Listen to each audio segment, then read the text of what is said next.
এই চেম্বারটার ভিতরেই থাকে 180 ডিগ্রি সেলসিয়াসে গরম পানি আর 16 বারে স্টিম প্রেশার। চলুন তাহলে দেখে আসি বয়লারের পেটে অর্থাৎ ওয়াটার ড্রামের ভেতরে কী অবস্থা এখন। বয়লার বন্ধ অবস্থায় থাকলেও তার নর্মাল প্রেশার থাকে 3 থেকে 3.5 বার, যেখানে তার ওয়ার্কিং প্রেশার হতে পারে ম্যাক্সিমাম 15 থেকে 16 বার।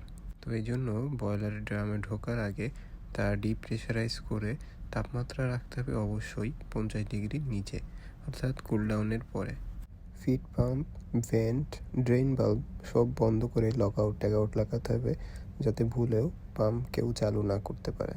যেহেতু এটি এনক্লোজ স্পেস, সেহেতু ভিতরে ঢোকার আগে অক্সিজেন, টক্সিক গ্যাস ও ফ্লেমেবল গ্যাস কী পরিমাণে আছে এটা টেস্ট করে দেখে নিতে হবে।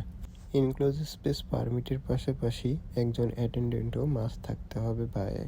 ভিতরে ঢুকে মূলত আমরা 5টি জিনিস চেক করি। ড্রামের নিচে কাদা জমেছে কিনা, কাদা জমলে হিট ট্রান্সফার হবে না, টিউব ফাটার সম্ভাবনা বেড়ে যাবে।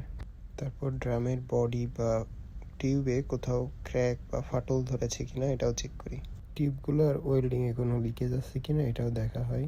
ব্যাফল প্লেট আর সাইক্লোন সেপারেটরের কন্ডিশনও চেক করা হয়। পাশাপাশি ফিড পাইপ বা ডোজিং পাইপে কোনো কোরোশন বা ইরোশন হয়েছে কিনা এটাও চেক করা হয়। সো ফ্রেন্ডস, বয়লারের এফিসিয়েন্সি ধরে রাখতে 6 মাস পর পর ইন্টারনাল ইন্সপেকশন করতে হয়। বয়লার রিলেটেড আরও ভিডিও দেখতে চাইলে কমেন্টে জানাতে পারো।